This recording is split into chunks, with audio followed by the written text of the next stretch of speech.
Dear students, so AP 10th class physical సైన్స్లో మనకు acids bases సాల్ట్స్కి సంబంధించి blue litmus paper, acid base ఇండికేటర్స్లో బ్లూ లిట్మస్ పేపర్ గురించి తెలుసుకుందాం.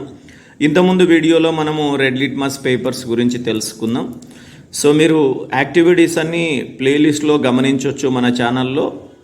సో ఎక్స్పెరిమెంట్స్ అండ్ యాక్టివిటీస్ అనే ప్లేలిస్ట్లో ఉంటాయి. సో ఇవి blue litmus paper. Blue litmus paper colour వచ్చేసి యాసిడ్లో ఏ విధంగా మారుతుంది అంటే రెడ్గా మారుతుంది. So what is the colour of blue litmus paper in acid అంటే రెడ్. సో దీన్ని మనము ప్రాక్టికల్గా గమనిద్దాం. సో దీనికోసం మనం హైడ్రోక్లోరిక్ యాసిడ్ను తీసుకున్నాం. So this is hydrochloric acid bottle. దీంట్లో నుంచి కొంత సో మనం ఏం చేస్తున్నామంటే గ్లాస్ జార్లో, గ్లాస్ టంబులర్లో కొంత హైడ్రోక్లోరిక్ యాసిడ్ తీసుకున్నాం. తీసుకునేటప్పుడు ఇది జాగ్రత్తగా తీసుకోవాలి. వచ్చేసి సో దీంట్లో తీసుకున్నాం మనం హైడ్రోక్లోరిక్ యాసిడ్ను కొంత. ఇప్పుడు బ్లూ లిట్మస్ పేపరు వచ్చేసి కలర్ను డిప్ చేద్దాం. ఏమొస్తుంది బ్లూ లిట్మస్ పేపర్ కలర్ అనేది చూద్దాం.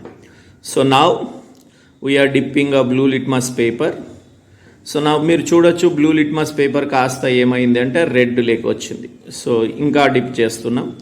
సో మీరు చూడొచ్చు కంప్లీట్గా ఈ విధంగా రెడ్ కలర్లోకి మారింది. సో యాక్చువల్ కలర్ ఏంటి, ఇది blue litmus. So blue litmus కాస్త పై వరకు చూడండి, అది మాయిశ్చర్ని అంతా పీల్చుకొని పై వరకు ముందు ఏ విధంగా ఉన్నది అంటే సో మనకు ముందు ఈ కలర్లో ఉన్నది బ్లూ లిట్మస్ పేపర్తో ఈ కలర్లో ఉన్నది ముందు.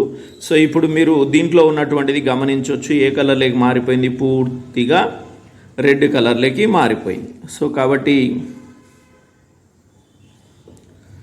సో హైడ్రోక్లోరిక్ యాసిడ్ అనేది బ్లూ లిట్మస్ పేపర్ని ఏ విధంగా మార్చిందంటే రెడ్గా మార్చింది అని చెప్పొచ్చు. So what is the colour of blue litmus paper in acid అంటే రెడ్ అని చెప్పొచ్చు.